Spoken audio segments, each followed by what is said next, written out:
মিথ্যা বলতে থাকি।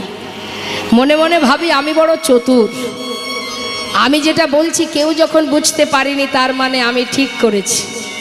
কিন্তু তুমি জেনে রাখো, প্রত্যেকটি মিথ্যে কথার যে পাপ, যে সাজা, সেটা তোমার জীবনে পেতেই হবে। কারণ কেউ কিছু জানতে পারুক, আমরা তো সাধারণ জীব, আমরা কি করে বুঝবো ঠিক না বেঠিক? বুঝবে কে? যিনি এখানে আছেন। নেতাই গৌর হরি বল। নিলে তার 7 বংশ নয়, তার 14 বংশ। তাহলে এই যে আপনারা কীর্তন শুনতে এসছেন, আপনাদের বাড়িতে বাড়িতে একটা করে কৃষ্ণ ভক্ত সন্তান জন্ম নিলে আপনাদের বাড়িতে 14 বংশ উদ্ধার হয়ে যাবে। না না, এমনি এমনি ভগবানকে পাওয়া যায় না, কিছু কর্ম করতে হয়। আজকের আসরে কিন্তু আপনাদের ভগবান দেখাবো, কিছু মনে করবেন না। কারা কারা সাহেব, আজকে এই ভিডিওতে শম্পা গোস্বামী এবং প্রদীপ পাল মহারাজের ডিবেট প্রস্তুত হবে। যেমন কর্ম তেমন ফল, কেন কর্মফল ভুগতে হয়, আজ এই ভিডিওর মাধ্যমে আপনাকে দেখানো হবে। আপনি ভিডিওটি শেষ পর্যন্ত দেখবেন, অনুরোধ রইল। থেকে সন্ধে পর্যন্ত যে জন নয়ন জলে ডুববে একমাত্র ভগবানকে। তাই তার চোখের ফাঁকি জগতে আজ পর্যন্ত কেউ দিতে পারেনি, আমিও পারবো না, তুমিও পারবে। তাই সময় হলেই তোমার পাপের সাজা তোমাকেই পেতে হবে। তুমি মনে করছো আমি কি ভুল করলাম, আমি তো কোনো অন্যায় করিনি, কিন্তু তুমি জানো না তুমি কি ভুল করেছো। তার জন্য সাজা তোমায় পেতে হবে। এই ভিডিওর মূল উদ্দেশ্য যেমন কর্ম তেমন ফল। আপনি যেমন কর্ম করবেন ঠিক তেমনি ফল পাবেন। কিন্তু আমাদের প্রদীপ পাল মহারাজ তিনি বললেন, ঘরে কৃষ্ণ ভক্ত হলে 14 গোষ্ঠী উদ্ধার হবে। যদি তাই হতো তাহলে হাজারো কৃষ্ণ ভক্ত ঘরে ঘরে আছে, তাদের 14 গোষ্ঠী আজও কেন উদ্ধার হয়নি? আপনি কি জানেন 14 গোষ্ঠী কিভাবে উদ্ধার হয়? যে পরমাত্মার ভক্তি করে, পরমাত্মার শরণ নেয়, যিনি শাস্ত্র অনুসারে ভক্তি করেন, তিনিই একমাত্র উদ্ধার হন এবং তার বংশ উদ্ধার হয়। কৃষ্ণ নিজেই উদ্ধার হতে পারেননি, তো আপনাকে কি করে উদ্ধার করবে? তার বংশকে কি করে উদ্ধার করবে? আপনারা শাস্ত্রগ্রন্থ পড়েছেন, কিন্তু আজও গুর রহস্যকে ভেদ করতে পারেননি। কৃষ্ণ কখনো কাউকে উদ্ধার করতে পারে না, কৃষ্ণ নিজেই উদ্ধারের রাস্তা খুঁজে বেড়ায়। আপনি হয়তো জানেন না, আজ এই ভিডিওতে কিভাবে কখন কাকে সাজা দেবে, এই সাজার কারণটা তোমার কর্ম। তার জন্য তিনি নন, তিনি তোমাকে দিচ্ছে, তোমার কর্ম অনুযায়ী ফল পাচ্ছ। তবে যদি কখনো কষ্ট পাও, জেনে রাখো, যদি কখনো কষ্ট পাও ভাববে না, ভগবানকে কটু কথা বলবে না। কেননা আজকে যদি আমি কষ্ট পাই, দুফোঁটা চোখের জল যদি আমার এই চোখে আসে, দুফোঁটা জল যদি পড়ে, জানবে আমার জীবনের অপরাধ খণ্ডন হয়ে যাচ্ছে। হরি বল। আচ্ছা, তুই যদি ভগবানকে ছুঁড়ে দিস, ভগবান তোকে ছুঁড়ে দেবে না? তুই কানা দিলে কানা পাবি, ফুটো দিলে ফুটো পাবি, ছেঁড়া দিলে ছেঁড়া পাবি, এটা মাথায় রেখো। ওরে তুই যেমন কর্ম করবি তেমন ফল পাবি। আজ আপনি যাকে ঠগিয়ে এই সংসার গড়েছেন, কাল সে তোমাকে ঠগাবে। কাল তার ধন তোমাকে ফেরত দিতে হবে, হয়তো মানুষ রূপে, বা হয়তো গরু গাধা, হয়তো বা তার ঘরে তুমি একটা বলদ হয়ে সেই ঋণ শোধ করবে। এভাবেই চলে আমাদের এই সংসারের যাত্রা। আপনারা সংসার মায়ায় মোহিত হয়ে বলছেন আমার এটা, কাল ওটা আমার হবে, পরশু ওটা আমি করে নেব। কিন্তু আপনি কি একবারও ভেবে দেখেছেন যে মৃত্যু যেদিন আপনার হবে সেদিন আপনি কি নিয়ে যাবেন? সেদিন কিন্তু আপনার সঙ্গে একটা ফুটো কড়িও যাবে না। মিথ্যা মায়ায় আপনি এখানে আমার আমার বলছেন, সেই আমারটুকু শেষ পর্যন্ত আপনার শ্মশানে পুড়ে ছাই হয়ে যাবে। আপনি খালি হাতে যাবেন, সেই যমের দুয়ারে যম তোমার বিচার করবে। দেখবে তুমি মানুষকে ঠগিয়েছো, তুমি মানুষের উপর অন্যায় অত্যাচার করেছো, যার জন্য তোমাকে কি দেবে যম? তোমাকে দেবে সাজা। তোমার জন্ম হবে ওই কুত্তা গাধা শিয়াল ওই গরু মহিষের ঘরে। তোমাকে তাদের ঋণ শোধ করে দিতে হবে তাদের ঘরে খেটে খুঁটে। ভাই, আমাদের কি এই কর্মের থেকে কোনো মুক্তির উপায় আছে? এই কর্মফল থেকে মুক্তির উপায় কি আমাদের শাস্ত্রগ্রন্থে আছে? সেটাই আজকের মূল বিষয়। আমি আরেকটি ক্লিপ নিয়ে তারপরে বিস্তারিত আলোচনায় আসব। আপনারা ভিডিওটিতে শেষ পর্যন্ত থাকবেন, এটা আপনাদের কাছে অনুরোধ রইল সৎসাহে। কি কি নিয়ে যাবে? পাপ পুণ্য, কর্মফল, স্বীকৃতি। যেতে কতদিন লাগবে? 16 দিন। 17 দিনের দিন তুমি ভবনদী পার হবে। মহাপাপী হলেও ভবনদী পার হবে। এই যে লোক বলে পাপীরা পার হবে না, মিথ্যে কথা। যত বড় মহাপাপী হোক ভবনদী সে পার হয়ে যাবে। ওরে মানব জাতি, তোমরা জানো না তোমরা কি নিয়ে যাবে সঙ্গে। আজ তুমি যে অহংকারের বশে বলছো এটা আমার ওটা আমার, কিন্তু তুমি তো সেই বস্তুগুলো নিয়ে যেতে পারবে না। তুমি এখানে যে পাপ কামাই করলে সেইটুকু তোমাকে সঙ্গে নিয়ে যেতে হবে। এখানে যে পাপ করেছো তার বোঝা তোমার সেই মাথায় বয়ে নিয়ে যেতে হবে। আর এখানে যে তুমি পুণ্য করবে সেটা তোমার গ্রেড অ্যাকাউন্টে লেখা থাকবে, সেটাও তুমি কিন্তু নিয়ে যাবে। কিন্তু গৌরাঙ্গ সুন্দর চক্রবর্তী বললেন স্বীকৃতি। এই স্বীকৃতিটাকে আমি খণ্ডন করছি, কারণ আমি সন্তরামপাল মহারাজের শিষ্য। আমি 4 বেদ, 18 পুরাণ, 6টি শাস্ত্র সম্বন্ধে জ্ঞান রাখি। আরও একটি বেদ আছে সূক্ষ্ম বেদ, আমি সেই সূক্ষ্ম বেদেরও জ্ঞান রাখি। কারণ আমার জগৎগুরু তত্ত্বদর্শী সন্ত রামপাল মহারাজজি আমাদেরকে যে জ্ঞান দেন সেটা পরিপূর্ণ জ্ঞান। আমরা জানি আত্মতত্ত্ব কথা, আত্মতত্ত্ব জ্ঞান এবং পরম তত্ত্ব জ্ঞান।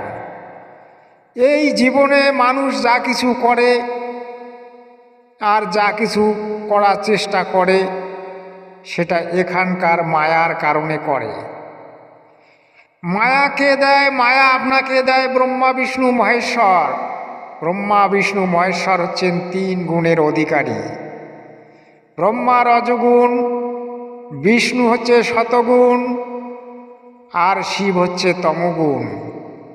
এই 3 মায়ায়, এই 3 অন্ধকারের মধ্যে ডুবে থেকে আমরা এটা ওটা করতেই থাকি। আমাদেরকে বুঝতেও দেওয়া হয় না আমরা কোনটা ভুল করছি আর কোনটা ঠিক করছি, কারণ আমাদেরকে ওরা কাজে ব্যস্ত রাখে আর আমাদেরকে ভালো মন্দ বুঝতে দেয় না। এভাবেই চলতে চলতে আমাদের শেষ দিন এসে উপস্থিত হয়ে যায়।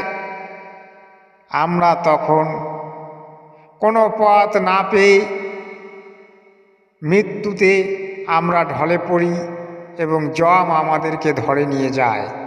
সেই যমের বিচার হয়, সেই যম আমাদেরকে নানান ধরনের সাজা দেয় এবং শেষ পর্যন্ত কুত্তা, গাধা, শিয়াল, নানান ধরনের জীব জন্তুর মধ্যে আমাদের সেই জীবাত্মাকে প্রবেশ করিয়ে দেয়। তখন আমরা এখানকার পশু হই।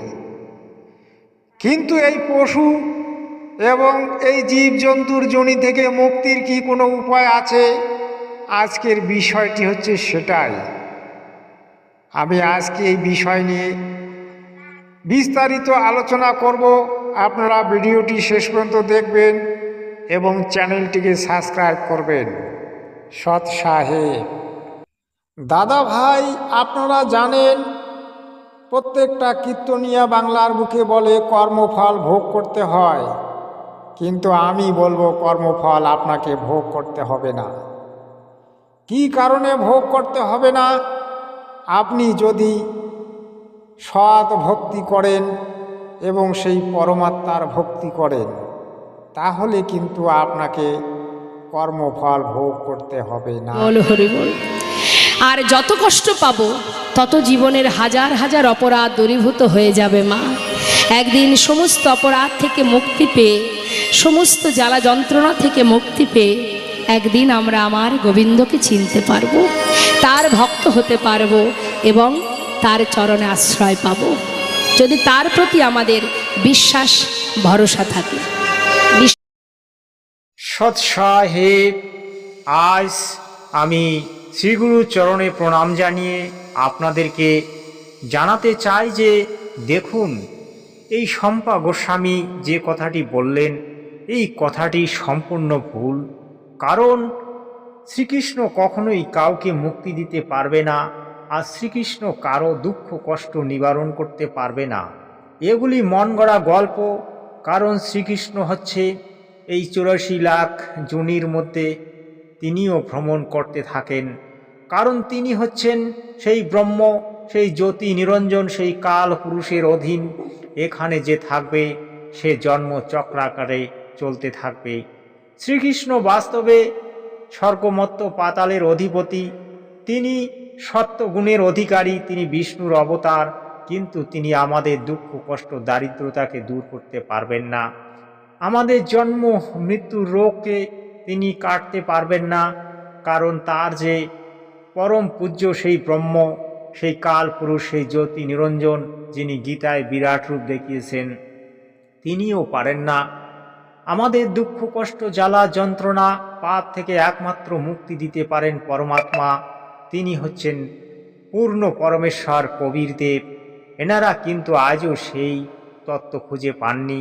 তারা সেই তত্ত্ব খুঁজে না পাওয়ার কারণে আজ কৃষ্ণকে এরা পূর্ণ ব্রহ্ম, কৃষ্ণকে পরম ব্রহ্ম এবং কৃষ্ণকে সর্বে সর্বা মেনে ভক্তি করছেন।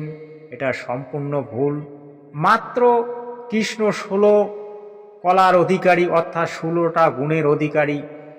আর এই কাল পুরুষ যিনি গীতায় বিরাট রূপ দেখিয়েছেন, তিনি 1000 কলার অধিকারী। দুর্গা মাতা 64 কলার অধিকারী।